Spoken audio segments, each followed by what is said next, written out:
الحمد لله نحمده ونستعينه ونستغفره ونشهد أن لا إله إلا الله وحده لا شريك له ونشهد أن سيدنا وسندنا ونبينا وحبيبنا ومولانا محمدا عبده ورسوله وصلى الله عليه وعلى آله وأصحابه وسلم أما بعد فأعوذ بالله من الشيطان الرجيم بسم الله الرحمن الرحيم يا أيها النبي إنا أرسلناك شاهدا ومبشرا ونذيرا وداعيا إلى الله بإذنه وسراجا منيرا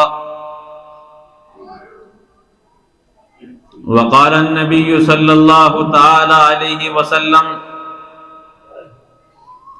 أول ما خلق الله بنوري أو كما قال عليه الصلاة والسلام.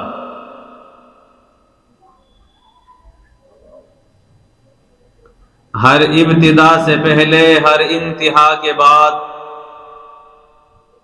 ذات نبی بلند ہے، ذات خدا کے بعد دنیا میں احترام کے قابل ہیں جتنے لوگ، ہم سبھی کو مانتے ہیں مگر مصطفیٰ کے بعد.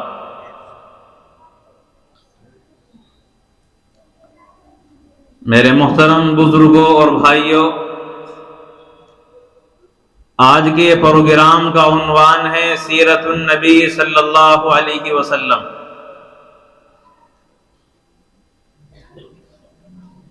آپ ہی کے نام پر، آپ ہی کی محبت میں ہم یہاں جمع ہوئے ہیں، اس لیے کہ اللہ تبارک و تعالی نے ہم پر جتنے انعامات نازل فرمائے ہیں، اللہ تعالی کے ہم پر جتنے احسانات ہیں، ان تمام احسانوں میں اللہ تعالیٰ کی بیش بہا تمام نعمتوں میں سب سے بڑا احسان اور سب سے بڑی نعمت یہ ہے کہ اللہ تبارک و تعالیٰ نے ہمارے پیغمبر نبی آخر الزمان محمد الرسول اللہ صلی اللہ علیہ وسلم کو ہمیں عطا فرمایا.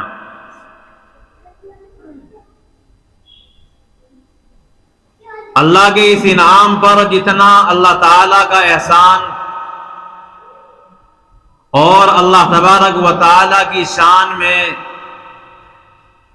جس قدر تحمیدات اور اللہ تبارک و تعالیٰ کی عبادات اور اس کی شان میں حمدیات پڑھی جائیں وہ یقیناً کم ہیں.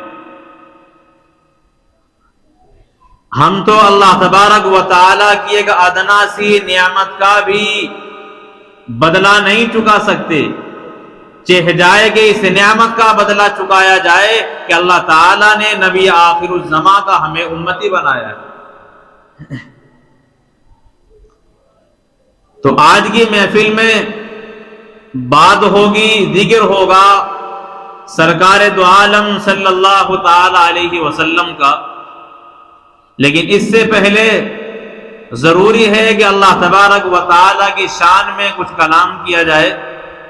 اللہ تبارک و تعالیٰ نے جو ہم پر احسان کیا ہے، جو اللہ تعالیٰ نے ہم پر نعمت مبذول فرمائی ہے، اس نعمت کو پیش نظر رکھتے ہوئے ہم بارگاہ الہی میں یوں گویا ہوتے ہیں کہ یہ عالم تیرا دیوانہ، اے جلوہ جانانا، موسیٰ بھی ہوئے بے خود پی کر تیرا پیمانہ.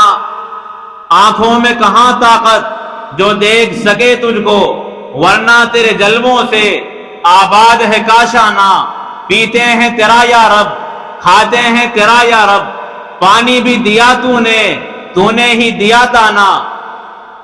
ہر قسم عبادت کی لازم ہے فقط تیری، سجدہ ہو کے قربانی، منت ہو کے نذرانہ، اور بندے ہیں سبھی تیرے. تو خالق و مالک ہے، کرتا ہے دعا تجھ سے ہر شخص فقیرانہ.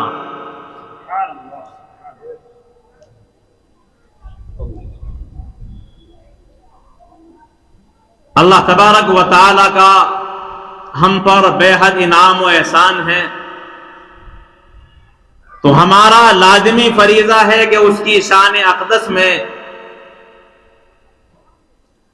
نذرانہ عقیدت پیش کیا جائے۔ تو ہم بارگاہ الہی میں یوں گویا ہوتے ہیں کہ حضرت آدم و حوا کو ملانے والے،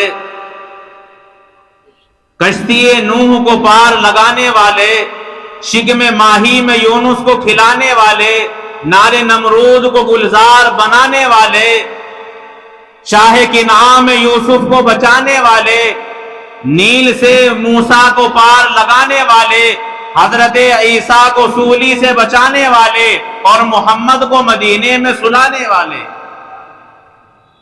اور اللہ تعالیٰ کی شان کتنی بڑی ہے، بے بصر کو شعور دیتا ہے، گب اندھیروں کو نور دیتا ہے، شام ڈھلتی ہے نام سے اس کے، صبح نو کو ظہور دیتا ہے، حسن دیتا ہے فکر انسان کو، ذکر اس کا سرور دیتا ہے، صلی علی پڑھ کے خدا سے مانگ لو، یہ اس کا وعدہ ہے ضرور دیتا ہے۔ نعرہ تکبیر، نعرہ تکبیر۔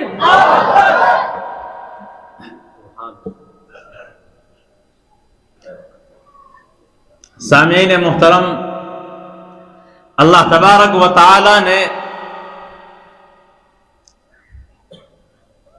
اس کائنات کو بنانے سے پہلے محمد عربی صلی اللہ تعالی علیہ وسلم کے نور کو پیدا فرمایا ہے۔ دنیا میں بڑی بڑی شخصیات آتی ہیں، ان کی سیرت کا، ان کے حالات کا تذکرہ ہوتا ہے پیدائش سے لے کر وفات تک، لیکن میرے آقا محمد الرسول اللہ صلی اللہ علیہ وسلم کی سیرت اتنی عظیم ہے، آپ کا مقام و مرتبہ اتنا اعلیٰ ہے کہ آپ کی سیرت کا تذکرہ آپ کی پیدائش سے نہیں ہوتا، بلکہ اس کائنات کے بنانے سے پہلے ہوتا ہے۔ اللہ تبارک و تعالی سب سے پہلے نور محمدی صلی اللہ علیہ وسلم کو وجود دیتے ہیں، اور پھر اس نور کے 4 حصے کیے جاتے ہیں۔ ایک حصے سے اللہ تعالیٰ لوح کو پیدا فرماتے ہیں، اور ایک حصے سے اللہ تبارک و تعالیٰ قلم کو پیدا فرماتے ہیں، اور ایک حصے سے عرش بنایا جاتا ہے، اور ایک حصے سے پوری کائنات سجائی جاتی ہے۔ تو سب سے پہلے اللہ تبارک و تعالیٰ نے محمد الرسول اللہ صلی اللہ علیہ وسلم کا نور بنایا ہے۔ اللہ کے نبی علیہ السلام فرماتے ہیں اول ما خلق اللہ بنوری، کہ اللہ تعالیٰ نے سب سے پہلے میرے نور کو پیدا کیا ہے، اور پھر اللہ تبارک و تعالیٰ نے اسی نور سے اس کائنات کو وجود دیا ہے۔ تو اللہ تبارک و تعالیٰ کی ذات ہے، اس کے بعد اللہ تعالیٰ نے محمد الرسول اللہ کو بنایا، اور اس کے بعد اس پوری کائنات کو سجایا۔ آپ کے بنانے سے پہلے اللہ کی ذات کے علاوہ کوئی شے موجود نہیں تھی، نہ آسمان تھا، نہ سورج تھا، نہ یہ چاند ستارے تھے، کائنات کا کوئی ذرہ نہیں تھا، صرف اللہ تبارک و تعالی کے بعد ذات پیغمبر محمد الرسول اللہ صلی اللہ علیہ وسلم تھی۔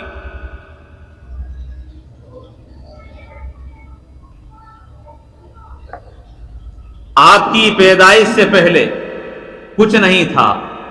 کیا نہیں تھا؟ نہ زمین، نہ زماں، نہ مکی، نہ مکا، نہ محور، نہ غلما، نہ جنت، نہ بیاباں، نہ جن، نہ انسان، نہ سورج، نہ روشنی، نہ چاند، نہ چاندنی، نہ ستارے، نہ سیارے، نہ عرشی، نہ فرشی، نہ نوری، نہ ناری، نہ جنت، نہ دوزخ، نہ لوح، نہ قلم، نہ ابر، نہ گھٹا، نہ فضا، نہ ہوا، نہ نسیم، نہ شمیم، نہ گرمی، نہ سردی، نہ بہار، نہ خزاں، نہ نہا، نہ آیا، نہ ہیرا، نہ جھلک، نہ آنکھ، نہ پلک، نہ دل، نہ دھڑک، نہ سبزہ، نہ نہر، نہ بلبل، نہ چہک، نہ زر، نہ خزینے، نہ دولت، نہ دفینے، نہ بحر نہ سفینے، نہ قمر نہ آفتاب، نہ بجلی نہ شباب، نہ ہوا نہ حجاب، نہ حزن نہ نقاب، نہ نیند نہ خواب، نہ پانی نہ آگ، نہ قلت نہ کثرت، نہ اٹھنا نہ بیٹھنا، نہ جاگنا نہ سونا، نہ رسنا نہ رونا، نہ نشیب نہ فراز، نہ بھوک نہ پیاس، نہ جبرائیل نہ میکائیل، نہ اسرائیل نہ اسرافیل، نہ آدم صفی اللہ، نہ نوح نجی اللہ، نہ داؤد خلیفۃ اللہ، نہ ابراہیم خلیل اللہ، نہ اسماعیل ذبیح اللہ، نہ موسیٰ کلیم اللہ، نہ عیسیٰ روح اللہ، نہ شمع نہ پروانہ، نہ بلبل نہ ترانہ، نہ مستی نہ مستانہ، نہ عشق نہ دیوانہ، نہ فلک نہ سدرا، نہ عرش نہ طوبہ، نہ جنگل نہ صحرا، نہ موت تھی نہ حیات تھی، ایک اللہ دوسری محمد کی ذات تھی۔ نعرہ تکبیر، نعرہ تکبیر۔ تو سب سے پہلے اللہ تبارک و تعالی نے محمد الرسول اللہ صلی اللہ علیہ وسلم کا نور بنایا ہے، اور پھر اسی نور کی برکت سے اس پوری کائنات کو وجود دیا ہے۔ گرچہ آپ دنیا میں تمام پیغمبروں کے بعد آئے ہیں، لیکن اللہ تبارک و تعالی نے تمام پیغمبروں کو نبوت آپ کے صدقے میں عطا فرمائی ہے۔ حضرت آدم علیہ السلام کو جب پروردگار عالم نے پیدا کیا، اور جب آپ جنت کے اندر آرام فرما تھے، آپ کی پسلی سے حضرت حوا کو وجود دیا گیا، تو حضرت آدم علیہ السلام جب بیدار ہوئے اور حضرت حوا کو دیکھا، تو حضرت حوا علیہ السلام کی جانب آپ بڑھے، تو فرشتے درمیان میں آڑ بن گئے کہ آپ حضرت حوا کے قریب نہیں جا سکتے جب تک کہ ان کا مہر ادا نہیں کیا جائے گا۔ حضرت آدم علیہ السلام نے عرض کیا کہ حضرت حوا کے مہر میں مجھے ادا کیا کرنا ہے؟ تو آپ قربان جائیں محمد الرسول اللہ صلی اللہ علیہ وسلم کے اللہ تبارک و تعالی کی جانب سے مہر مقرر کیا کہ آپ آخر الزمان محمد الرسول اللہ پر درود پڑھیں، یہ درود پڑھنا حضرت حوا کا مہر ہوگا۔ تو کتنا بڑا مقام ہے میرے آقا کا، اللہ تعالیٰ نے کتنا عظیم مرتبہ دیا ہے کہ جب تک آپ پر درود نہیں پڑھا گیا، حضرت آدم علیہ السلام کے لیے بندش لگا دی گئی حضرت حوا سے ملاقات پر۔ تو یہ تمام کی تمام دنیا میں جتنی انسانیت ہے، اگر نبی پر درود نہ پڑھا جاتا تو ان کا وجود نہ ہوتا، اسی لیے کہ حضرت آدم و حوا کی ملاقات نہ ہوتی۔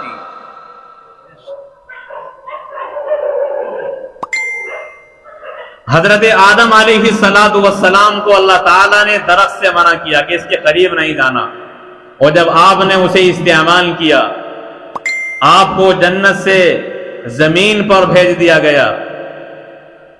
تو یہاں دنیا میں آنے کے بعد حضرت آدم علیہ السلام اللہ تعالیٰ کی بارگاہ میں آنسو بہاتے ہیں، اور پھر اس دنیا میں آنے کے بعد باری تعالیٰ سے دعا کرتے ہیں کہ مجھے محمد الرسول اللہ کے صدقے سے معاف فرما، اور میری دعا اپنی بارگاہ میں نبی آخر الزمان کے وسیلے سے قبول فرما۔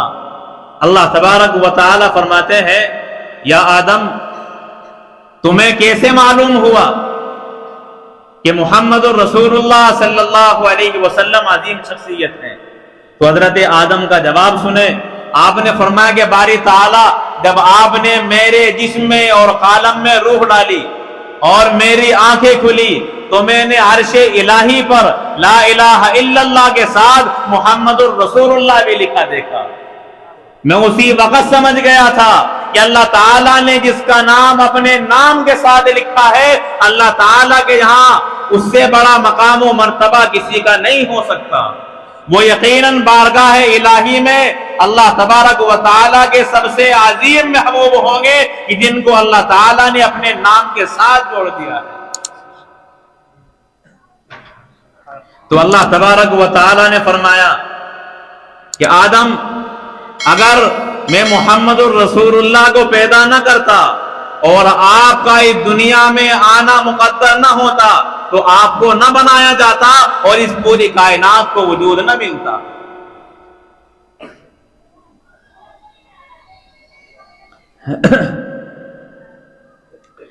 تو اللہ تبارک و تعالی نے اس پوری کائنات کو وجود میرے آقا محمد الرسول اللہ صلی اللہ علیہ وسلم کے صدقے سے عطا فرمایا ہے۔ لِيَبْلُوَكُمْ أَيُّكُمْ أَحْسَنُ عَمَلًا، اللہ تبارک و تعالی آزمائش کرنا چاہتے ہیں، تمہیں دکھانا چاہتے ہیں کہ احسن عملہ کون ہے۔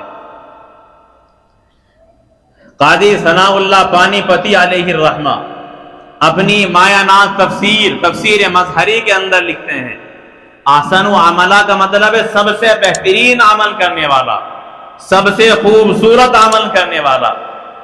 تو قاضی ثناء اللہ پانی پتی علیہ الرحمہ اپنی تفسیر میں لکھتے ہیں کہ احسن عملہ وہ صرف ایک ذات ہے محمد الرسول اللہ صلی اللہ علیہ وسلم کی، آپ سے زیادہ خوبصورت عمل کرنے والا نہ دنیا میں کوئی ہے اور نہ ہو سکتا ہے۔ تو یہاں اللہ کیا فرماتے ہیں، تاکہ میں تمہیں احسن عملہ دکھاؤں، اس لیے میں نے آسمان و زمین کو بنایا ہے، اس لیے میں نے موت و حیات کو بنایا ہے۔ تو اس آیت سے معلوم ہوا کہ اس دنیا کو بنانے کا مقصد اور سبب اللہ تبارک و تعالی نے محمد عربی صلی اللہ علیہ وسلم کی ذات کو بنایا ہے۔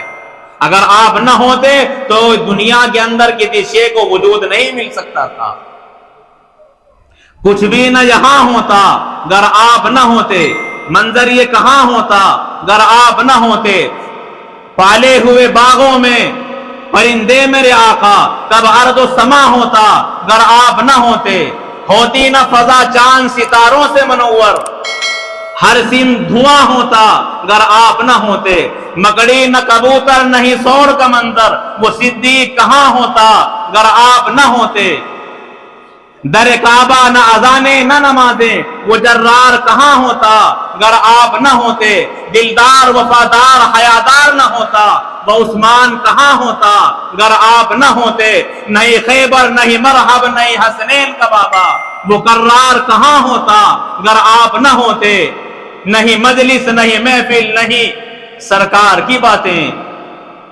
یہ عالم کہاں ہوتا اگر آپ نہ ہوتے۔ تو اللہ تعالیٰ نے وجود ہی میرے مصطفیٰ کے صدقے میں عطا فرمایا ہے۔ اسی لیے حضرت آدم علیہ السلام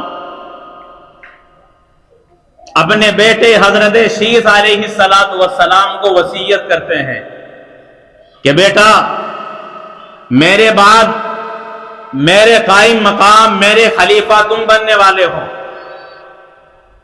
میں تمہیں یہ وصیت کرتا ہوں کہ جب تم اللہ تبارک و تعالیٰ کا ذکر کرو تو ساتھ میں محمد الرسول اللہ کا نام بھی اپنی زبان سے ادا کرنا ہے۔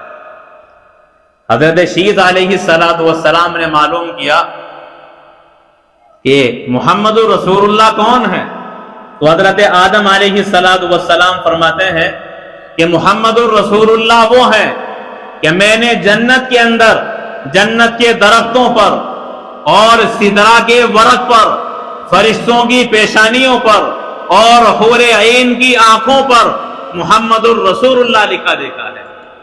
جنت میں کوئی جگہ کوئی مقام ایسا نہیں ہے جہاں اللہ تبارک و تعالی نے اپنے اس محبوب کا نام نہ لکھا ہو۔ اسی لیے جب تم اللہ تعالیٰ کا ذکر کرو گے تو ساتھ میں محمد عربی صلی اللہ علیہ وسلم کو بھی یاد رکھنا ہے۔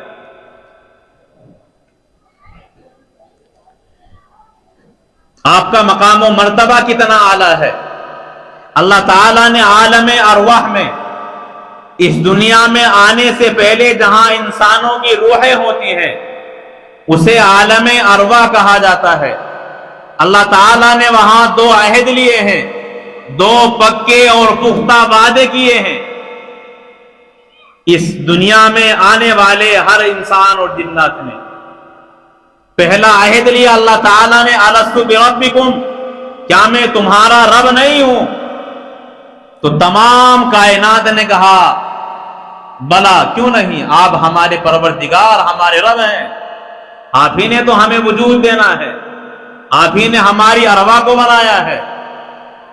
تو جس طرح اللہ تعالی نے اپنا امت کے سامنے تذکرہ کیا اور اپنے بارے میں عہد لیا، اسی طرح اللہ کے نبی علیہ الصلوۃ والسلام کے بارے میں بھی اللہ تعالیٰ نے عہد لیا ہے تمام پیغمبروں سے۔ وَإِذَا أَخَذَ اللَّهُ مِيثَاقَ النَّبِيِّينَ لَمَا آتَيْتُكُم مِّن كِتَابٍ وَحِكْمَةٍ ثُمَّ جَاءَكُمْ رَسُولٌ مُصَدِّقٌ لِّمَا مَعَكُمْ لَتُؤْمِنُنَّ بِهِ وَلَتَنصُرُنَّهُ۔ تمام پیغمبروں سے باری تعالیٰ عہد لیتے ہیں کہ میں تمہیں کتاب بھی دوں گا، حکمت دوں گا، میں تمہیں نبی اور پیغمبر بناؤں گا، لیکن شرط یہ ہے کہ جب تمہارے درمیان میرے آخری پیغمبر محمد الرسول اللہ آ جائے تو تم ان پر ایمان بھی لاؤ گے اور ان کی مدد بھی کرو گے۔ اور پھر اللہ تعالیٰ نے اقرار لیا، تمام پیغمبروں نے اقررنا، اقرار کیا ہے، اور پھر اللہ تبارک و تعالیٰ ان پر گواہ بھی بنے ہیں، فَاشْهَدُوا وَأَنَا مَعَكُمْ مِنَ الشَّاهِدِينَ۔ تو آپ کی سیرت کا تذکرہ آپ کی پیدائش سے نہیں ہوتا بلکہ کائنات کو بنانے سے پہلے ہوتا ہے۔ آپ کی نبوت صرف اسی امت کے لیے نہیں ہے بلکہ اللہ تعالیٰ نے آپ کی نبوت کو بالکل عام رکھا ہے۔ جہاں جہاں خدا کی خدائی ہے وہاں وہاں مصطفیٰ کی مصطفیٰ ہے۔ کائنات کا کوئی ذرہ اللہ تبارک و تعالیٰ کی ربوبیت سے خالی نہیں ہے تو کائنات کا کوئی ذرہ محمد الرسول اللہ کی رسالت سے خالی نہیں ہے۔ اور جب قرآن کریم پڑھا جائے تو جو انداز اللہ تعالیٰ نے اپنی ربوبیت کو بیان کرنے کے لیے اپنایا ہے وہی انداز محمد الرسول اللہ کی رسالت کے لیے اپنایا ہے۔ اللہ تبارک و تعالی اپنی ربوبیت کے تعلق سے فرماتے ہیں قل اعوذ برب الناس، کہ میں تمام کے تمام انسانوں کا رب ہوں۔ تو محمد الرسول اللہ کے لیے بھی اللہ نے یہی طرز و طریقہ بنایا اور ارشاد فرمایا یا ایھا الناس انی رسول اللہ الیکم جمیعا، کہ آپ بھی تمام انسانوں کے پیغمبر اور رسول ہیں۔ اللہ تعالیٰ اپنی ربوبیت کا اعلان یوں فرماتے ہیں الحمدللہ رب العالمین، کہ اللہ تعالیٰ تمام جہانوں کے رب ہیں۔ تو محمد الرسول اللہ کے لیے یہی انداز اپنایا وما ارسلناک الا رحمتا للعالمین، کہ جس طرح میں تمام جہانوں کا رب ہوں آپ تمام جہانوں کے لیے رحمت ہیں۔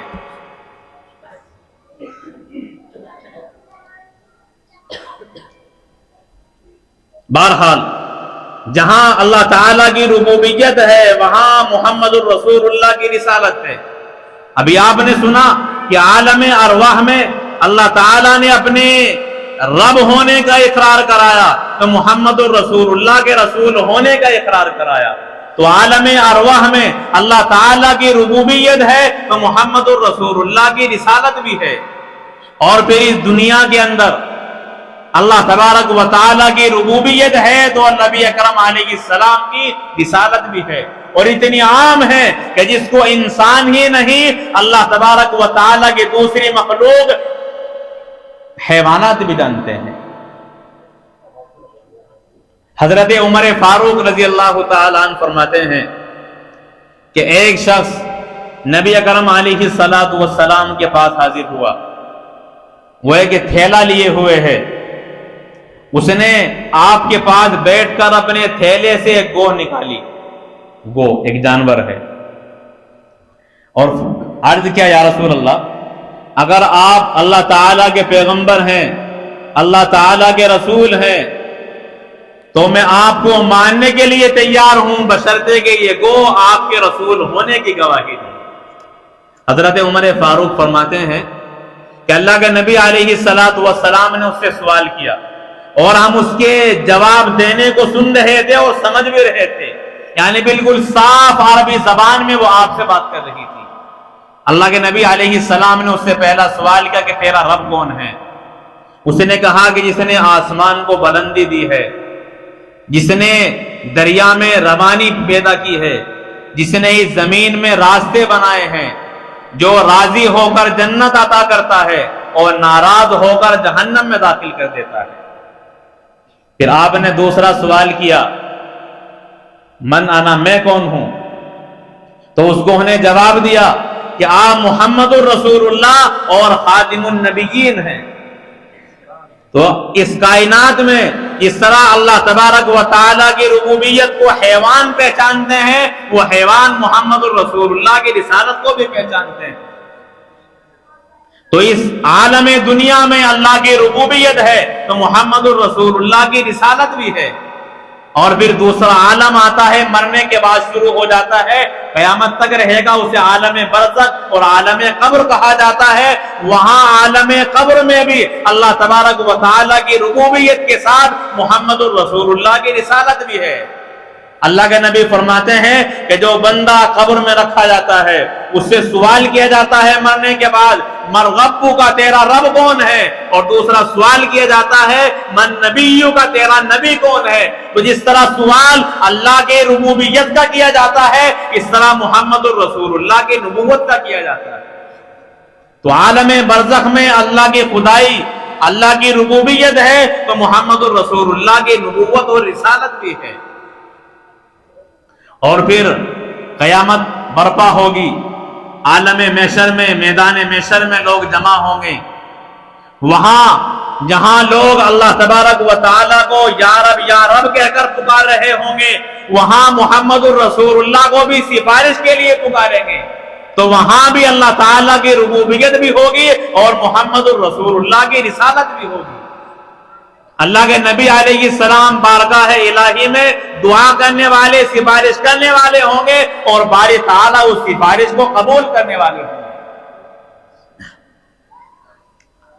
تو ہر عالم میں، ہر جگہ، ہر مقام پر جہاں اللہ تبارک و تعالیٰ کا نام ہے، وہاں محمد الرسول اللہ کا نام ہے۔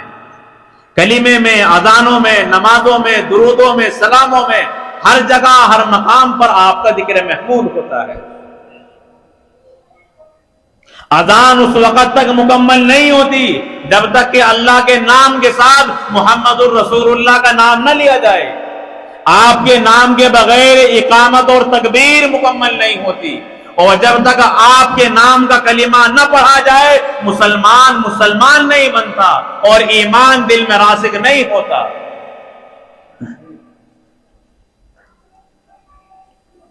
آپ کی نبوت کتنی عظیم ہے اور کتنی لامحدود ہے، آپ اندازہ لگائیں۔ قرآن کریم میں اللہ تبارک و تعالی فرماتے ہیں قل ان کان ھذا ھو الحق من عندک فامطر علینا حجارۃ من السماء او ائتنا بعذاب علیم۔ مکے کا مشرک مکہ مکرمہ میں حرم کے اندر دعا کرتا ہے کہ اگر یہ محمد الرسول اللہ اور آپ کا لایا ہوا دین حق ہے، من عندک آپ کی طرف سے ہے، فامطر علینا حجارۃ من السماء تو آپ ہم پر آسمان سے پتھر برسا دیجئے، او ائتنا بعذاب علیم یا ہمیں دردناک عذاب دے دیجئے۔ کب؟ اگر محمد الرسول اللہ کا دین سچا ہو۔ اب سچا تھا، اور وہ دعا کیا کر رہا ہے کہ اگر آپ کا دین سچا ہو تو ہم پر آسمان سے پتھر برسے، دردناک عذاب آ جائے، لیکن عذاب نہیں آتا۔ جب آپ کا دین سچا تھا تو اس پر عذاب آنا چاہیے تھا، اس پر پتھر برسنے چاہیے تھے، مگر کیوں نہیں برسے؟ اس کو قرآن کتنا خوبصورت طریقے سے بیان کرتا ہے۔ اللہ فرماتے ہیں وَمَا كَانَ اللَّهُ لِيُعَذِّبَهُمْ وَأَنْتَ فِيهِمْ وَمَا كَانَ اللَّهُ مُعَذِّبَهُمْ وَهُمْ يَسْتَغْفِرُونَ کہ محمد الرسول اللہ آپ کا دین سچا ہے، اس پر پتھر برسنے چاہیے، عذاب دردناک نازل ہو جانا چاہیے، مگر اس لیے عذاب نازل نہیں ہوتا، اس لیے آسمان سے پتھر نہیں آتے، اس لیے کہ آپ ان لوگوں کے درمیان موجود ہیں۔ وَمَا كَانَ اللَّهُ لِيُعَذِّبَهُمْ وَأَنْتَ فِيهِمْ آپ ان کے درمیان موجود ہیں، اس لیے اللہ تعالیٰ ان پر آسمان سے پتھر نہیں برساتا۔ تو یہ آپ کی ذات کا معجزہ ہے، یہ آپ کی ذات اقدس کی برکت ہے کہ آپ کے وجود کی وجہ سے آسمان سے پتھر نازل نہیں کیے جاتے۔ دردناک عذاب نہیں بھیجا جاتا۔ اور دوسری وجہ اللہ نے بیان فرمائی وَمَا كَانَ اللَّهُ مُعَذِّبَهُمْ وَهُمْ يَسْتَغْفِرُونَ کہ انہیں عذاب اس لیے نہیں دیا جا رہا ہے کہ مکہ مکرمہ میں اللہ کی استغفار کرنے والے بندے بھی موجود ہیں۔ اب سوال یہ ہے کہ جب آپ مکہ مکرمہ سے مدینہ آ گئے تو عذاب آنا چاہیے تھا، اب تو آپ مکے میں نہیں رہے مگر عذاب نہیں آتا۔ اس آیت کریمہ کی تفسیر میں مفسرین نے ایک بہترین اصول لکھا ہے۔ فرماتے ہیں کہ جب نبی دائرہ نبوت میں ہوں، اللہ تعالیٰ نے کسی کو ایک شہر کا، کسی کو 2 شہروں کا، کسی کو ایک ملک کا، کسی کو ایک خاندان کا، اس طرح نبی بنائے ہیں، دائرے بنائے ہیں نبوت کے۔ تو مفسرین فرماتے ہیں کہ جب نبی دائرہ نبوت میں ہوں تو اللہ تبارک و تعالی اس وقت تک عذاب نازل نہیں کرتے، اور جب نبی دائرہ نبوت سے نکل جاتا ہے اس کے بعد قوم پر عذاب الہی آ جاتا ہے۔ حضرت نوح علیہ السلام جب تک زمین پر موجود ہیں اللہ تعالیٰ کا عذاب نہیں آتا، اور جب آپ قوم کو چھوڑ کر کشتی میں سوار ہو جاتے ہیں اب اللہ تبارک و تعالیٰ کا عذاب آتا ہے اور پوری کائنات کو ختم کر دیا جاتا ہے، پوری آپ کی امت تباہ اور غرق ہو جاتی ہے۔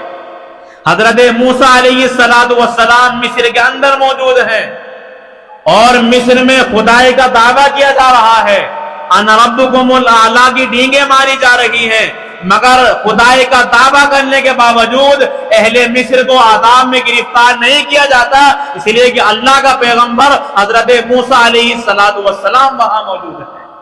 لیکن جیسے ہی حضرت موسیٰ علیہ السلام اپنے دائرہ نبوت سے نکلتے ہیں اور دریا پار کر جاتے ہیں اب اللہ کا عذاب آتا ہے اور فرعون ماں اپنے لشکر کے غرق ہو جاتا ہے۔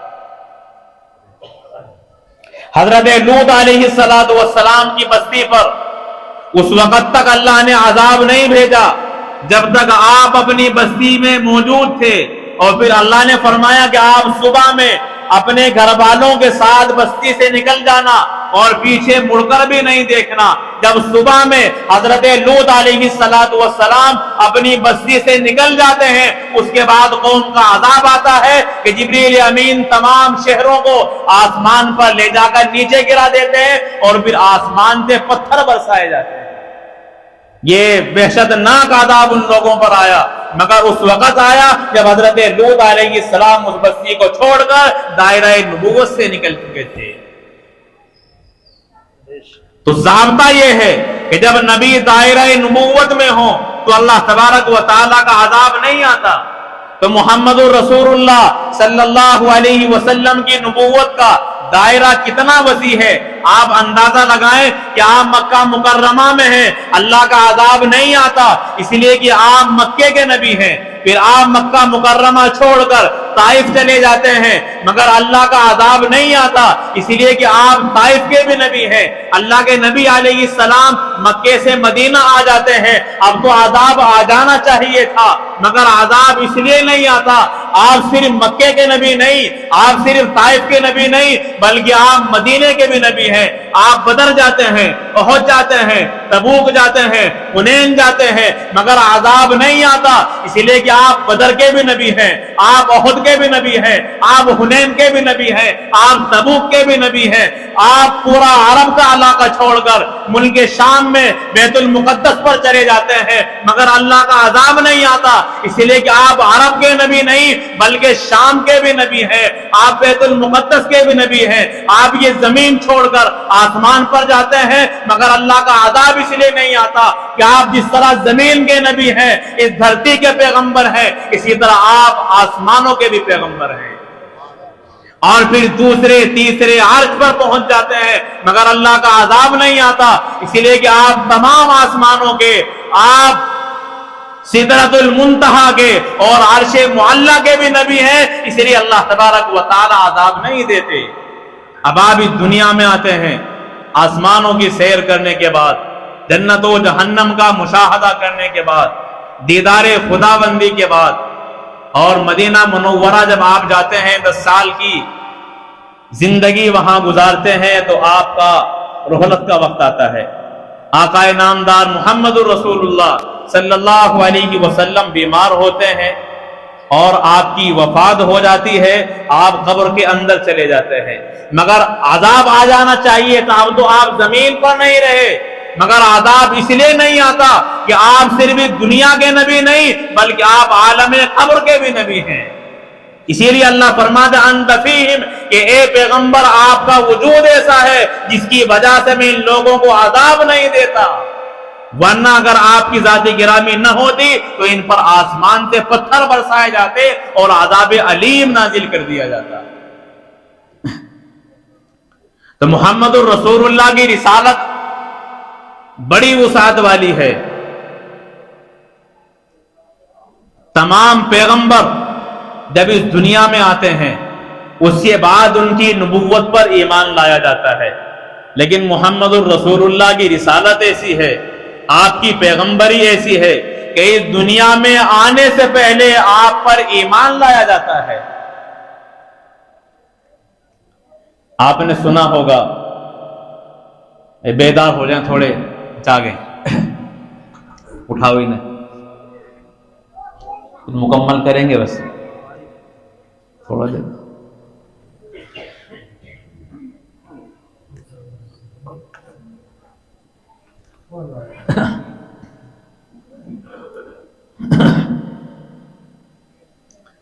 آپ نے سنا ہوگا کہ ہجرت جب اللہ کے رسول علیہ السلام نے کی اور آپ مکے سے مدینہ آئے تو مدینے میں آنے کے بعد آپ نے قباء میں قیام کیا، مسجد قباء کی بنیاد رکھی اور پھر وہاں سے آپ سوار ہوئے مدینے کے لیے. اب مدینے میں جب آپ داخل ہوتے ہیں تو ہر مکان والا یہ چاہتا ہے کہ آپ میرے مہمان بن جائیں، مگر اللہ کے رسول علیہ السلام اس ناقہ کی مہار ڈھیلی چھوڑ دیتے ہیں اور فرماتے ہیں کہ یہ مامور من اللہ ہے، اللہ نے اسے حکم دیا ہے اسی جگہ پر ٹھہرے گی اور جہاں یہ ٹھہر جائے گی میں اسی کا مہمان بنوں گا. اب اللہ کے نبی علیہ السلام کی یہ اونٹنی آپ کو لے کر چلتی ہے. مدینے میں داخل ہونے کے بعد ایک جگہ ہوتی ہے، اس کا چکر لگاتی ہے اور پھر واپس پلٹتی ہے. وہ مکان جس میں حضرت ابو ایوب انصاری رضی اللہ تعالی عنہ رہتے ہیں اس کے سامنے جا کر بیٹھ جاتی ہے اور پیارے آقا محمد رسول اللہ اسی گھر کے مہمان بنتے ہیں. تو آپ نے کیا سنا ہوگا کہ آپ نے مدینے میں آنے کے بعد حضرت ابو ایوب انصاری کے مکان میں قیام کیا ہے، لیکن یہ حقیقت نہیں ہے. اللہ کے پیغمبر نے حضرت ابو ایوب انصاری کے مکان میں قیام نہیں کیا. آپ حضرت ابو ایوب انصاری رضی اللہ تعالی عنہ کے مہمان نہیں تھے. میں آپ کو کیا بتانا چاہتا ہوں، تھوڑا متوجہ ہو کر سنیں کہ آپ کی رسالت کتنی عظیم ہے. آپ کے آنے سے پہلے آپ کی نبوت پر ایمان لایا گیا ہے. ایک بادشاہ گزرا ہے، حمیری قبیلے سے تعلق رکھنے والا تبا. قرآن کریم میں اس کا 2 جگہ نام بیان کیا گیا ہے، قوم تبا بادشاہ. یہ دنیا کو فتح کرتا ہوا مکہ مکرمہ آتا ہے. اس کے ساتھ 400 علماء ہوتے ہیں جو آسمانی کتابوں کے عالم تھے. انہوں نے بتایا کہ تم مکہ مکرمہ پر حملہ مت کرنا، یہ جائے ولادت ہے محمد الرسول اللہ صلی اللہ علیہ وسلم کی. چنانچہ وہ مکہ مکرمہ پر حملہ نہیں کرتا، وہاں طواف کرتا ہے بیت اللہ کا اور قربانی کرتا ہے. بہت سے جانور اللہ کی راہ میں قربان کرتا ہے. اب وہاں سے وہ مدینے کا کوچ کرتا ہے. مدینے میں آنے کے بعد اسے بتایا گیا کہ اس جگہ پر بھی حملہ مت کرنا، تم ان لوگوں پر قابو نہیں پاؤ گے. بہرحال جنگ ہوتی ہے تو مدینے والے دن میں جنگ کرتے ہیں اور جب شام ہوتی ہے تو اس طبا کے لشکر کے لیے کھانا بھی تیار کرتے ہیں. اب وہ حیران ہے کہ ہم ان سے جنگ کرتے ہیں اور یہ لڑائی بھی کرتے ہیں اور ہمیں کھانا بھی کھلاتے ہیں. تو اسے جو اس کے ساتھ 400 علماء تھے انہوں نے بتایا کہ یہ نبی آخر الزمان محمد الرسول اللہ کی جائے ہجرت ہے. آپ یہاں قادر نہیں ہو سکتے، ان پر قابو نہیں پا سکتے. اب وہ اللہ کے نبی علیہ الصلوۃ والسلام پر ایمان لاتا ہے اور ایک پرچے پر چند اشعار لکھتا ہے اور مدینہ منورہ میں مکانات کی تعمیر کراتا ہے. 400 علماء جو اس کے ساتھ تھے ان کو حکم دیتا ہے کہ اسی جگہ پر ٹھہر جاؤ، ان کے لیے مکان تیار کرائے. تو اس نے ایک خوبصورت مکان اس زمانے کے اعتبار سے محمد الرسول اللہ کے لیے اس وقت بنایا جبکہ آپ علیہ الصلوۃ والسلام اس دنیا میں نہیں آئے تھے. اس مکان کے بننے کے 750 سال کے بعد آپ دنیا میں تشریف لائے. ان 400 علماء میں جو سب سے بڑا عالم تھا اس کو وہ مکان دیا کہ یہ میری طرف سے محمد الرسول اللہ کے لیے ہے. جب آپ ہجرت کر کے مدینہ منورہ میں آئے تو ان کا یہ مکان آپ کے حوالے کر دینا اور یہ اشعار کا جو پرچہ میرا موجود ہے یہ آپ علیہ السلام کی خدمت میں پیش کرنا. تو یہ برابر وصیتیں چلتی رہی، کی جاتی رہی، ایک دوسرے کو وہ پرچہ اور وصیتیں دیتے رہے. بالآخر اس وقت حضرت ابو ایوب انصاری رضی اللہ تعالی عنہ امین تھے اس مکان کے جو اللہ کے رسول علیہ الصلوۃ والسلام کے پیدائش سے 750 سال پہلے آپ کے لیے تیار کر دیا گیا تھا. تو حضرت ابو ایوب انصاری رسول اللہ کے گھر کے اندر رہنے کی وجہ سے رسول اللہ کے مہمان تھے اور رسول اکرم علیہ السلام آپ کے مہمان تھے. حضرت ابو ایوب انصاری کے مکان میں آپ نے قیام نہیں کیا، ابو ایوب انصاری آپ کے مکان میں قیام کیے ہوئے تھے. تو یہ ہے وہ حقیقت کہ مکہ مکرمہ سے جب آپ مدینہ آئے تو مدینہ منورہ کے اندر جو مکانات بنے ہوئے تھے ان مکانات کے بنانے والوں میں، رہنے والوں میں کچھ لوگ تو ایسے تھے جو آپ کا چہرہ دیکھ کر ایمان لاتے ہیں. ان مکانات میں رہنے والوں میں کچھ لوگ ایسے بھی تھے جو آپ کا فرمان سن کر ایمان لاتے ہیں. ان مکانات کو بنانے والوں میں ایسے لوگ بھی تھے جو آپ کے اخلاق دیکھ کر ایمان لاتے ہیں. مگر ان مکان بنانے والوں میں کہ ایسا بھی تھا جس نے نہ آپ کا دیدار کیا ہے، نہ آپ کا فرمان سنا ہے، نہ آپ کے اخلاق دیکھے ہیں. صرف آسمانی پیشین گوئی کی وجہ سے 750 سال پہلے آپ پر ایمان لا کر آپ کے لیے بطور ہدیے کے مکان تیار کرا جاتا ہے.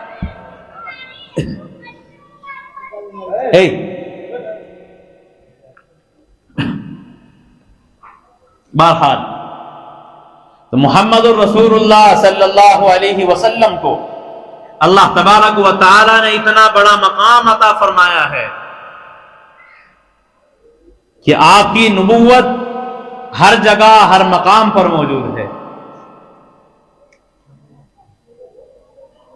اسی لیے حضرت عیسیٰ علیہ السلام کا قول اللہ بیان فرماتے ہیں من بعد اسمہ احمد.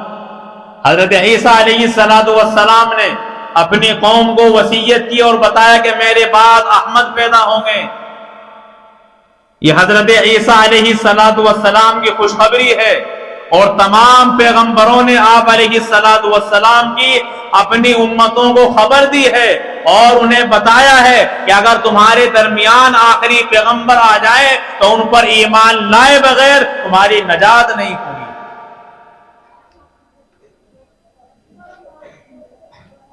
اللہ تبارک و تعالی نے حضرت آدم علیہ السلام کی پشتوں سے آپ کو نقل کرنا شروع کیا، منتقل کرنا شروع کیا اور آپ پشت در پشت حضرت عبد المطلب جو اللہ کے رسول علیہ السلام کے دادا ہیں اس جگہ پر اور آپ کی صلب میں پہنچ جاتے ہیں. اور آپ کی برکت کی وجہ سے آپ کے دادا عبد المطلب سے کستوری کی خوشبو آیا کرتی تھی اور آپ علیہ السلام کی وجہ سے نور نبوت چونکہ اللہ کے نبی علیہ السلام کا آپ کے بطن اطہر میں اور آپ کی صلب کے اندر موجود تھا، اس کی وجہ سے آپ کی پیشانی چمکا کرتی تھی، اور بڑے بڑے بادشاہ بھی آپ کا چہرہ دیکھ کر گھبرایا جا کرتے تھے، ان پر آپ کی وحشت طاری ہو جاتی ہے، ہیبت طاری ہو جاتی ہے۔ حتیٰ کہ ابرہا کے پاس جب آپ پہنچے تو ابرہا بھی اپنا تخت چھوڑ کر نیچے اتر آیا آپ کے چہرے کی شباہت کی وجہ سے۔ تو یہ برکت تھی محمد رسول اللہ صلی اللہ علیہ وسلم کی۔ اور پھر یہ نور عبد المطلب سے منتقل ہوا آپ کے لخت جگر عبداللہ کے وجود میں۔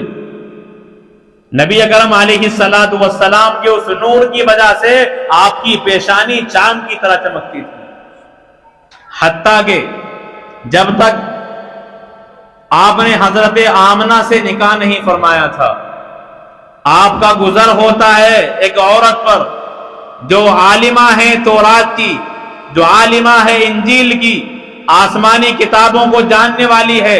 وہ حضرت عبداللہ کا چہرہ دیکھ کر درخواست کرتی ہے کہ تم مجھ سے قربت کرو، صحبت کرو، اور میں اس کے لیے تمہیں 100 اونٹ انعام دینے کے لیے تیار ہوں۔ تو حضرت عبداللہ نے فرمایا کہ اس خبیث فعل سے تو مر جانا بہتر ہے۔ بالآخر آپ کا نکاح حضرت آمنہ سے ہوتا ہے، اور پھر یہ نور جو حضرت عبداللہ کے پاس امانت تھا یہ منتقل ہو جاتا ہے حضرت آمنہ کے بطن اطہر میں اور آپ کے شکم اطہر میں۔ پھر حضرت عبداللہ کا گزر ہوتا ہے، اور وہ عورت آپ کو دیکھ کر کہتی ہے کہ عبداللہ تم نے یہ سوچا ہوگا کہ میں کوئی غلط عورت ہوں، یقیناً ایسا نہیں ہے۔ میں نے تورات کو پڑھا ہے، انجیل کو پڑھا ہے، میں نے ان کتابوں میں پڑھ کر یہ جان لیا تھا کہ تمہاری پیشانی میں نور نبوت چمک رہا ہے۔ میں اس نور نبوت کو حاصل کرنے کے لیے تمہیں اونٹوں کا انعام دے کر تم سے قربت کرنا چاہتی تھی، تاکہ وہ نور محمدی میرے بطن اطہر میں اور میرے شکم کے اندر آ جائے۔ اب وہ نور مجھے لگتا ہے آپ سے منتقل ہو چکا ہے، اگر آپ خود کہیں گے میں تب بھی اب آمادہ نہیں ہو سکتی۔ آپ نے فرمایا کہ میں نے نکاح کیا ہے آمنہ سے، اور میں اسی کے پاس سے آ رہا ہوں۔ تو آپ کے نور کا اثر آپ کے ماں باپ اور آپ کے دادا اور آپ کے اوپر کے جو خاندان والے ہیں ان میں بھی اللہ تبارک و تعالی نے روز روشن کی طرح چمکا کر رکھا ہے۔ اور جب حضرت آمنہ کے بطن اطہر میں آپ پہنچتے ہیں تو حضرت آمنہ فرماتی ہیں کہ عام عورتوں کی طرح جس طرح ان کا جی متلی ہوتا ہے، درد ہوتا ہے اور حالت حمل میں پریشان رہتی ہیں، مجھے کبھی کسی قسم کی دشواری پیش نہیں آئی، بلکہ آپ کی برکت سے اگر میں کنویں پر پانی لینے کے لیے جاتی تو مجھے ڈول سے کھینچنا نہیں پڑتا تھا، بلکہ پانی ابل کر خود کناروں پر آ جایا کرتا۔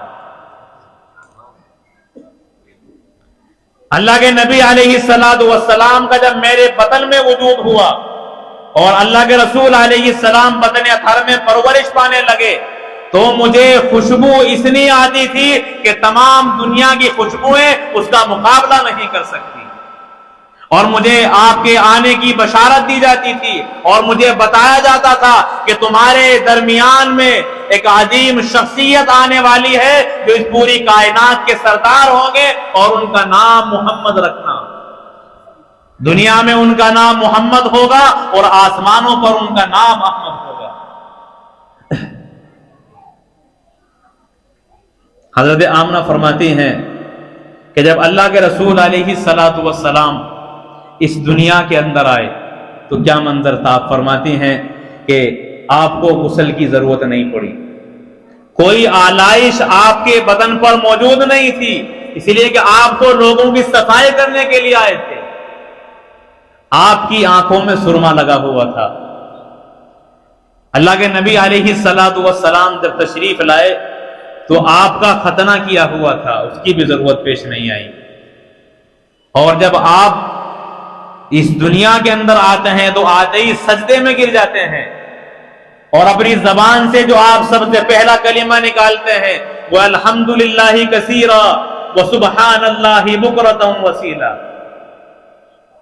یہ جملہ اور اللہ تبارک و تعالیٰ کی حمد و ثنا محمد الرسول اللہ اپنی زبان پر سب سے پہلے فرماتے ہیں، اور فرماتی ہیں کہ جب آپ آئے تو پورا گھر جگمگا گیا، حتیٰ کہ میں نے دیکھا کہ شام کے محلات بھی آپ کے نور کی وجہ سے روشن ہو چکے ہیں۔ نبی دوسرے پیشوا بن کے آئے، محمد مگر مصطفیٰ بن کے آئے، کبھی محفل ابتدا کو سجایا، کبھی نقطہ انتہا بن کے آئے، وہ مکے کی سختی، وہ طائف کا منظر، محمد خدا کی رضا بن کے آئے، ابو ذر بھی خادم، نجاشی بھی خادم، وہ سلطان شاہ و گدا بن کے آئے، کبھی بدر و خندق میں فوجیں لڑائی، کبھی صلح کا سلسلہ بن کے آئے، منور کیا جس نے دونوں جہاں کو، محمد وہ شمس و قمر بن کے آئے، کبھی دہر میں بکریوں کو چرایا، کبھی عرش کے مہمان بن کے آئے۔ تو آپ اتنا عظیم مرتبہ رکھتے ہیں کہ اللہ تبارک و تعالیٰ نے آپ کی وجہ سے آپ کی ماں کو بھی پریشانی میں مبتلا نہیں کیا۔ اللہ کے نبی علیہ السلام جب اس دنیا کے اندر تشریف لائے تو آپ کے اس دنیا میں آنے پر کسرا کے محل کے 14 کنگرے گر گئے، اور ہزاروں سال سے فارس میں جو آگ جل رہی تھی، نبی اکرم علیہ السلام کے آنے کی برکت سے اللہ تعالیٰ نے اس آگ کو بجھا دیا جو ہزاروں سال سے ایک لمحے کے لیے بھی نہیں بجھی تھی، اور ہزاروں سال سے اس آگ کی پوجا کی جا رہی تھی۔ اور مکہ مکرمہ میں بیت اللہ میں جو بت رکھے ہوئے تھے، آپ اس دنیا میں آتے ہیں تو وہ تمام کے تمام بت پروردگار عالم کو سجدہ کرتے ہیں۔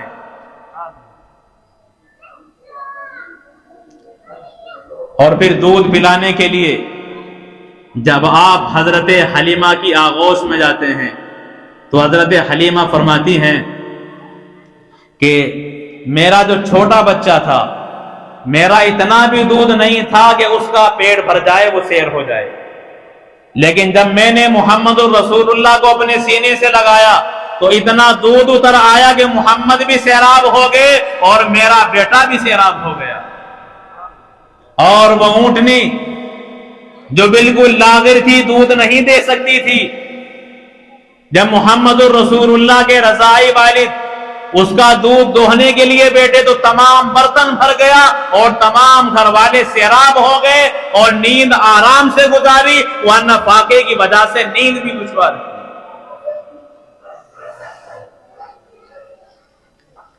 کہتے ہیں یہ لوگ حلیمہ تو نے نبی کو پالا ہے، میں کہتا ہوں اے حلیمہ تجھ کو نبی نے پالا ہے۔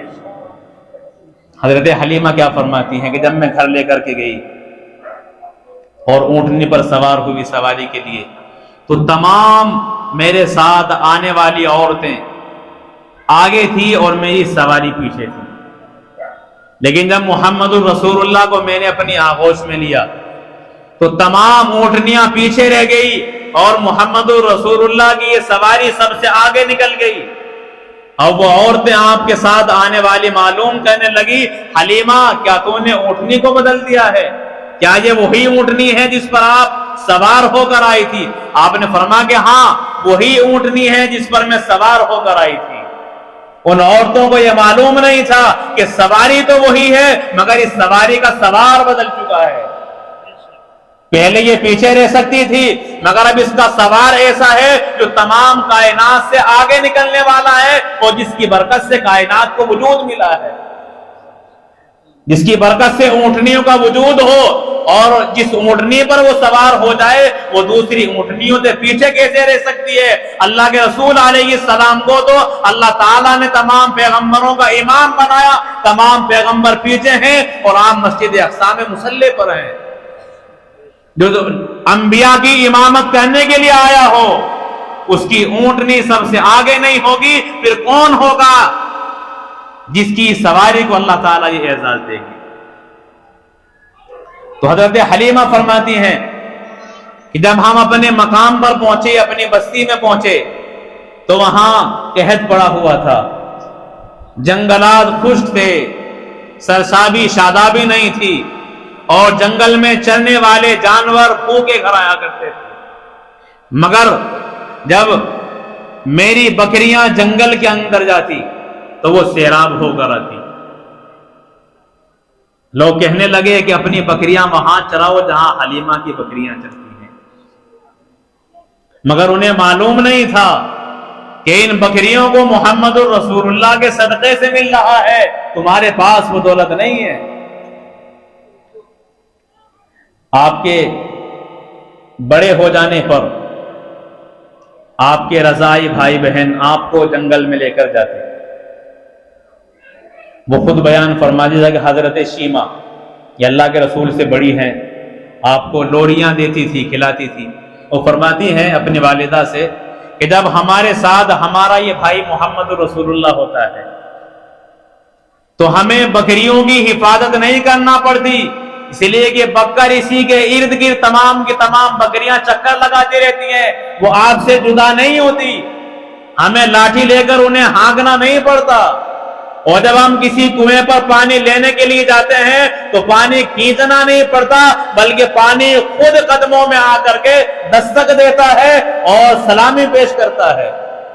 اور ہم عجیب منظر دیکھتے ہیں کہ جب ہمارا یہ بھائی کسی درخت کے پاس سے، پتھر کے پاس سے گزرتا ہے تو وہ درخت اور وہ پتھر آپ کو یا رسول اللہ کہہ کر سلام کرتا ہے.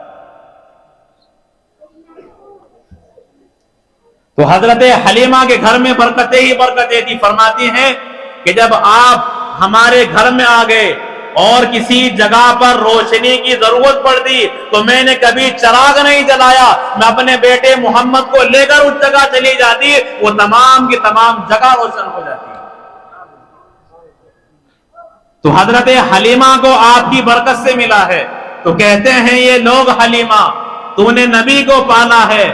میں کہتا ہوں اے حلیمہ تجھ کو نبی نے پالا ہے اور دیکھنے والوں نے دیکھا ہے. یہ منظر بھی آنکھوں سے 70 پینے والے ہیں اور دودھ کا ایک پیالہ ہے.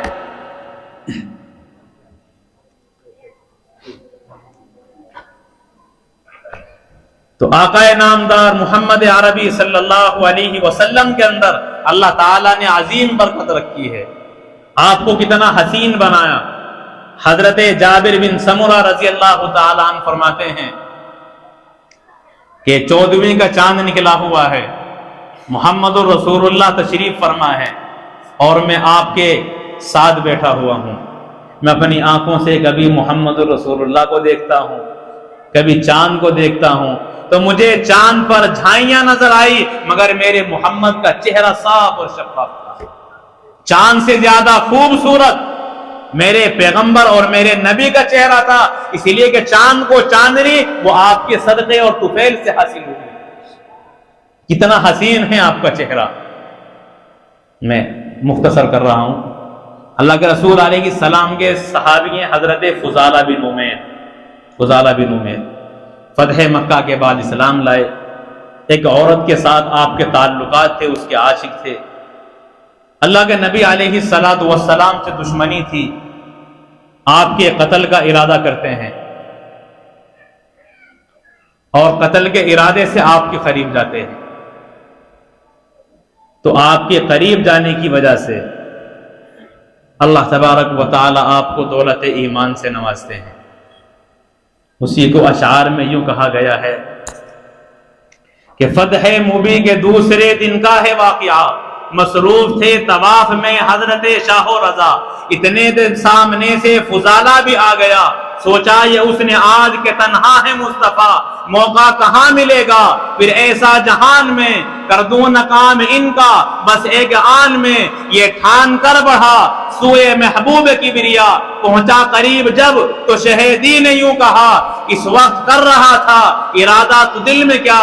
بولا فضالہ محو میں ذکر خدا میں تھا، خیر الورا یہ سن کر تبسم فشاں ہوئے، یوں ہم کلام اس سے خیر الورا ہوئے. کر توبہ بارگاہ خدا میں بس اب نیاد، جس سے پوشیدہ نہیں رہتا کوئی بھی راز. حضرت نے رکھا اس کے سینے پہ دست ناز، ایک پل میں بن گیا وہ غلام شہ حجاز. ایک ہی نظر میں مقدر بدل گیا، وہ کیا نظر تھی جس سے فضالہ بدل گیا. پلٹا وہاں سے دولت ایمان لیے ہوئے، دامان دل میں دولت عرفان لیے ہوئے، سینے میں عشق ساقیے دورہ لیے ہوئے، دل کے ہر ایک درد کا سامان لیے ہوئے، دستے نبی سے وعدہ توحید پی گیا، بس ایک پل میں آ کے یارو وہ صدیہ ہی گیا، پلٹا وہیں سے گھر کو بسد عجز و انکسار، محبوبہ اس کی راہ میں تھی محو انتظار، جس کا عشق رکھتا تھا سخت بے قرار، جس کے لیے کیے تھے کبھی جان و دل نثار، بیوانہ وار پاس سے اس کے گزر گیا، گلدستہ دل بری کا سر راہ بکھر گیا، پلٹ کر بھی دیکھا نہ اس کی جانب، گزرا یوں کہ جیسے ہو اجنبی، اور وہ حیرت سے فضالہ کو تکتی ہی رہ گئی، ارے جو حسن لا یزال کا دیوانہ ہو گیا، وہ حسن کائنات سے بیگانہ ہو گیا۔ نعرہ تکبیر، نعرہ تکبیر۔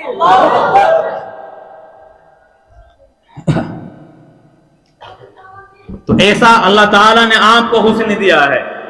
حضرت عبداللہ بن سلام فرماتے ہیں کہ جب آپ مدینہ آئے اور مدینے میں شور ہوا تو میں بھی آپ کو دیکھنے کے لیے پہنچا، میں نے جیسے ہی آپ کا چہرہ دیکھا تو میں یقیناً یہ پکارنے لگا کہ یہ چہرہ کسی جھوٹے انسان کا نہیں ہو سکتا، یقیناً آپ سچے پیغمبر ہیں، یقیناً آپ سچے رسول ہیں اللہ تبارک و تعالیٰ کے۔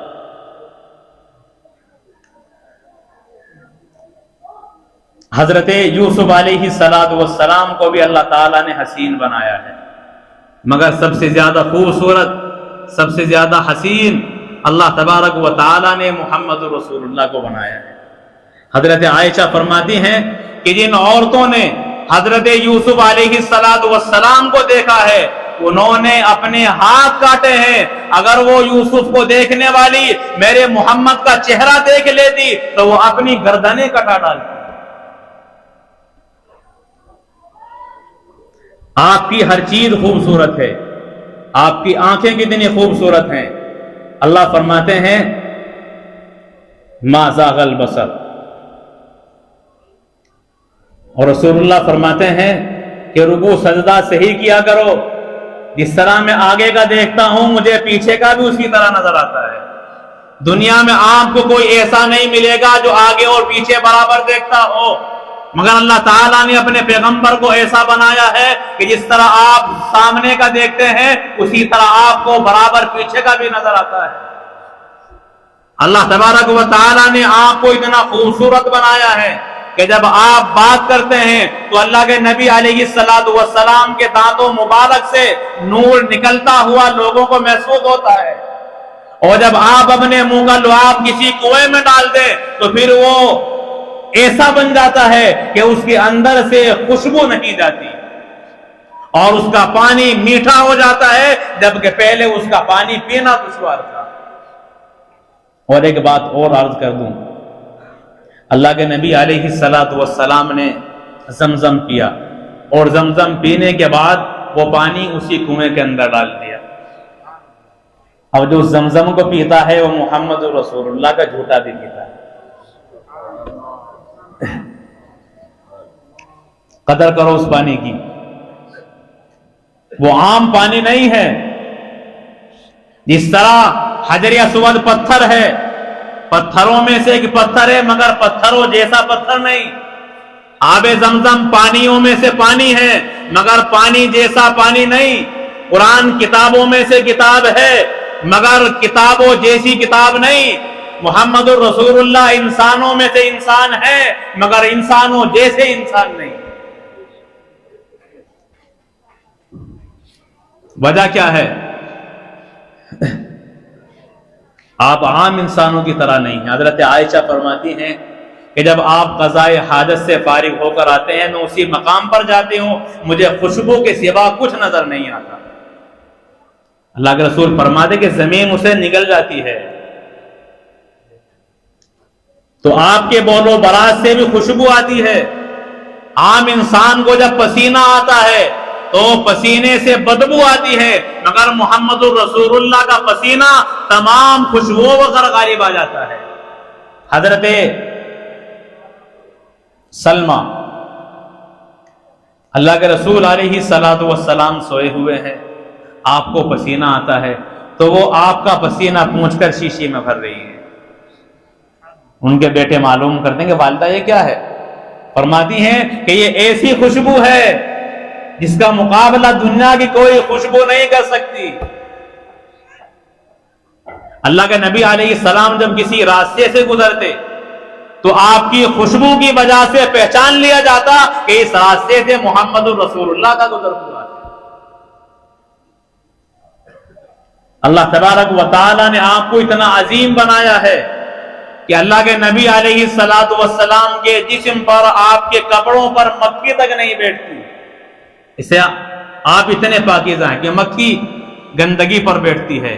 اب وہ گندگی پر بیٹھنے والی مکھی محمد الرسول اللہ کے جسم پر، آپ کے کپڑوں پر نہیں بیٹھ سکتی، اسی لیے کہ محمد الرسول اللہ اس دنیا میں سب سے مقدس اور سب سے زیادہ پاکیزہ انسان ہے۔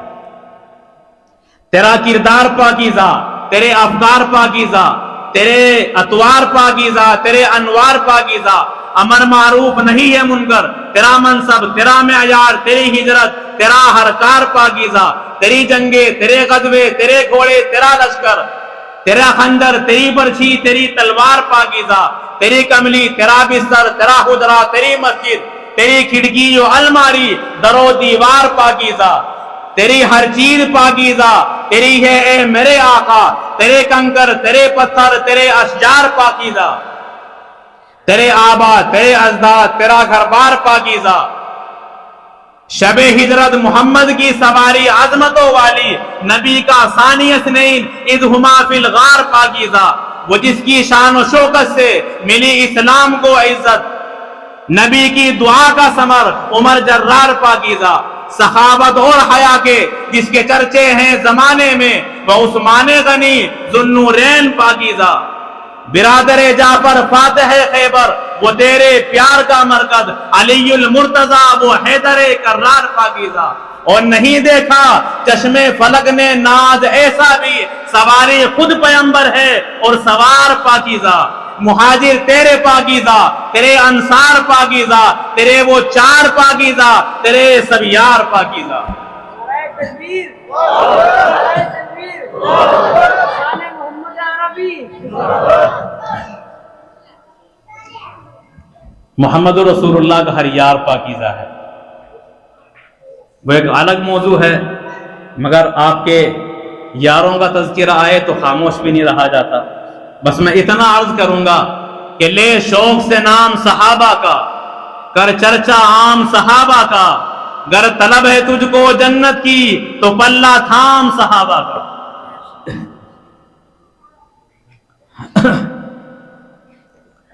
بہرحال آپ اس دنیا میں آئے تو آپ کا نام رکھا گیا محمد۔ محمد کہتے ہیں جس کی تعریف کی جائے، تعریف والا۔ اللہ کے نبی علیہ السلام نے جب اعلان نبوت فرمایا اور آپ کی برائی کی جانے لگی تو مشرکین نے کہا کہ ہم انہیں کہیں گے مذمم۔ مذمم کہتے ہیں جو برا ہو، جس کی برائی کی جائے۔ اللہ کے نبی علیہ السلام نے فرمایا کہ اللہ تعالیٰ نے مجھے ان سے محفوظ فرما لیا، یہ برائی مذمم کی کرتے ہیں، میں تو محمد ہوں۔ اور دنیا میں کوئی بھی انسان برا کہے تو وہ کہے گا محمد نے یہ کر دیا، محمد نے ایسا کیا۔ تو جب وہ محمد اپنی زبان سے کہتا ہے وہ برائی کرنے والا پہلے تعریف کرتا ہے، برائی بعد میں کرتا ہے، اسی لیے کہ آپ کا نام ہی اتنا اعلیٰ ہے۔ شام ہو یا سحر، دن ہو یا رات ہو، جب کہیں ذکر خیر الانام آ گیا، شوق سے ہر ملک عرش سے فرش تک ذکر سننے بسد احترام آ گیا۔ میرے سرکار کی نظر رحمت اٹھی اور کوثر کا لبریز جام آ گیا۔ شرح روئے نبی سورہ والضحیٰ اور واللیل ہے شرح زلف کتا، ان کی تعریف میں، ان کی توصیف میں خالق دو جہاں کا کلام آ گیا۔ اللہ اللہ بنا میں حبیب خدا، کتنا شیریں ہے اور کس قدر پرفضا، پھول سے کھل گئے لب سے لب مل گئے جب زباں پر محمد کا نام آ گیا۔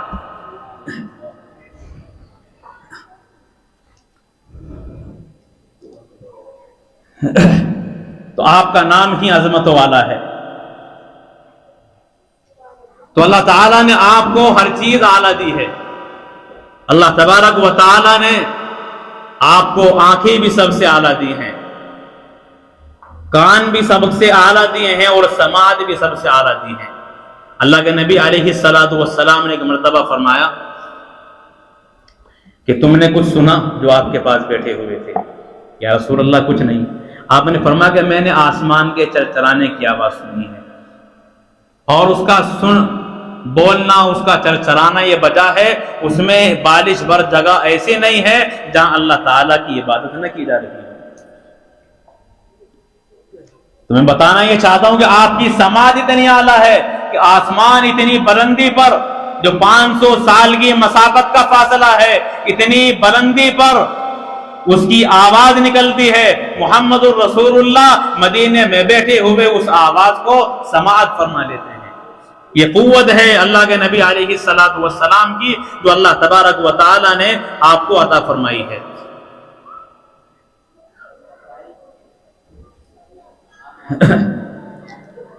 آپ کی زبان کتنی شیریں ہے. حضرت حسین رضی اللہ تعالی عنہ پیاس کی، بھوک کی وجہ سے پریشان ہیں، رو رہے ہیں، تو اللہ کے نبی اپنی زبان مبارک حضرت حسین کے منہ میں داخل فرما دیتے ہیں، اور جب وہ چوستے ہیں تو پیاس بھی مٹ جاتی ہے اور بھوک بھی مٹ جاتی ہے. یہ صدقہ ہے آقا نامدار محمد الرسول اللہ صلی اللہ علیہ وسلم کا.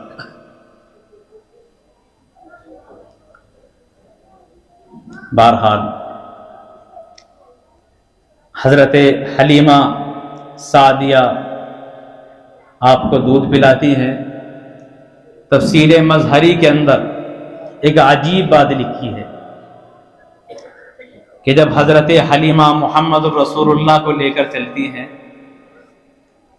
تو حجر اسود، جبکہ آپ حضرت حلیمہ کی آغوش میں ہیں، تو قاضی ثناء اللہ پانی پتی علیہ الرحمہ اللہ نور السماوات والارض مثل نورہ کمشکات فیہا مصباح المصباح فی زجاجہ، اس آیت کریمہ کی تفسیر میں لکھتے ہیں کہ جب حضرت حلیمہ بیت اللہ کے سامنے سے گزرتی ہیں تو حجر اسود اپنی جگہ چھوڑ کر رسول اللہ کے لبوں کو بوسہ دے کر پھر اپنی جگہ پر چلا جاتا ہے. پوری دنیا بلکہ لوگوں کی جان نکل جاتی ہے حجر اسود کا بوسہ لینے کی وجہ سے، مگر وہ حجر اسود جانتا ہے کہ مجھے بھی وجود محمد الرسول اللہ کے صدقے سے ملا ہے، اس لیے اپنی جگہ چھوڑ کر وہ آپ کے لبوں کو بوسہ دیتا ہے اور پھر اپنی جگہ بیت اللہ پر جا کر ٹھہر جاتا ہے. تو آپ عام انسانوں کے نہیں بلکہ آپ پتھروں کے بھی نبی ہیں، آپ درختوں کے بھی نبی ہیں. اللہ کے نبی علیہ السلام جب قضائے حاجت کرنے کے ارادے سے ایک مقام پر ٹھہرتے ہیں تو وہاں کوئی آڑ نہیں ہوتی. دو درخت ہے کہ ایک الگ ہے اور ایک علیحدہ ہے. آپ نے اپنے خادم کو بھیجا کہ جاؤ اور ان درختوں سے کہو کہ وہ آپس میں مل جائیں تاکہ آڑ بن جائے قضائے حاجت کے لیے. جیسے ہی آپ کا حکم سنایا جاتا ہے وہ دونوں درخت ایک ساتھ مل جاتے ہیں، اور پھر آپ قضائے حاجت سے جب فارغ ہوتے ہیں پھر وہ اپنے اپنے مقام پر چلے جاتے ہیں. دنیا میں کوئی آپ کو ایسا نہیں ملے گا جس کی آڑ بننے کے لیے درخت اپنے اپنے مقام کو چھوڑ کر یکجا ہو گئے. اور جب ایک شخص آ کر عرض کرتا ہے کہ میں آپ کو پیغمبر مانوں گا، جب یہ درخت کھڑا ہوا آپ کے پاس آ جائے تو اللہ کے نبی علیہ السلام اس درخت کو بلاتے ہیں تو وہ اپنی جگہ سے اکھڑ کر آتا ہے اور رسول اکرم علیہ السلام کے قدموں میں آ کر بوسہ دیتا ہے. آج اسی جگہ مسجد شجر موجود ہے، اور جس جگہ آپ کھڑے ہوئے تھے جہاں آپ نے بلایا تھا اس جگہ مسجد جن موجود ہے. تو درخت بھی پہچانتے ہیں اللہ کے رسول علیہ السلام کو کہ آپ اللہ کے پیغمبر، اللہ کے رسول ہیں. ایک اونٹ بارگاہ رسالت میں حاضر ہوا اور شکایت کرنے لگا اپنے مالک کی. آپ نے فرمایا کون ہے جو اس اونٹ پر ظلم کر رہا ہے؟ ایک شخص حاضر ہوا، یا رسول اللہ یہ میرا اونٹ ہے۔ آپ نے فرمایا کہ تمہاری شکایت کر رہا ہے، تم کام زیادہ لیتے ہو اور کھانے کے لیے کم دیتے ہو، ان جانوروں کا بھی خیال رکھو، یہ بھی اللہ تبارک و تعالیٰ کی مخلوق ہے۔ تو ایک اونٹ بھی پہچانتا ہے کہ اگر مجھے انصاف مل سکتا ہے تو محمد الرسول اللہ کے ساتھ اور آپ سے وابستہ ہونا ہوگا، اس لیے کہ آپ کا اس دنیا میں آنا ہی ظلم کو مٹانے کے لیے ہے۔ جس سال آپ کی پیدائش ہوئی اس سال عرب کے علاقے میں کسی بھی ماں نے، کسی بھی عورت نے لڑکی نہیں جنی، تمام عورتوں نے لڑکے جنے ہیں۔ اور اس کی وجہ یہ نہیں ہے کہ لڑکی بری ہے، وجہ کیا ہے؟ عرب کے اندر دستور یہ تھا کہ جب کوئی لڑکی پیدا ہوتی تو لڑکی کی پیدائش کی وجہ سے اس کے باپ کو صدمہ ہوتا اور وہ اس اپنی لختے جگر کو اور اس معصوم سے جگر پاشے کو زمین کھود کر زندہ دفن کر دیتا تھا۔ یہ منظر تھا۔ تو اللہ تعالیٰ نے اللہ کے نبی علیہ السلام کو جب بھیجا تو آپ کے ساتھ تمام کے تمام بچے وہ لڑکے کی شکل میں آتے ہیں، کسی لڑکی کو نہیں بھیجا گیا۔ اللہ تعالیٰ نے گوارا نہیں کیا کہ میرا پیغمبر دنیا میں چلا جائے اور آپ کی پیدائش والے سال میں لڑکیوں کو زندہ دفن کیا جائے، تو تاکہ آپ کی پیدائش کی وجہ سے آپ کے سال میں پیدا ہونے والی کوئی بچی زندہ دفن نہ ہو جائے، اسی لیے کسی لڑکی کو وجود ہی نہیں دیا گیا۔ تو اللہ تعالیٰ نے اس طرح لڑکیوں کی حفاظت کی محمد الرسول اللہ صلی اللہ علیہ وسلم کے صدقے اور طفیل سے۔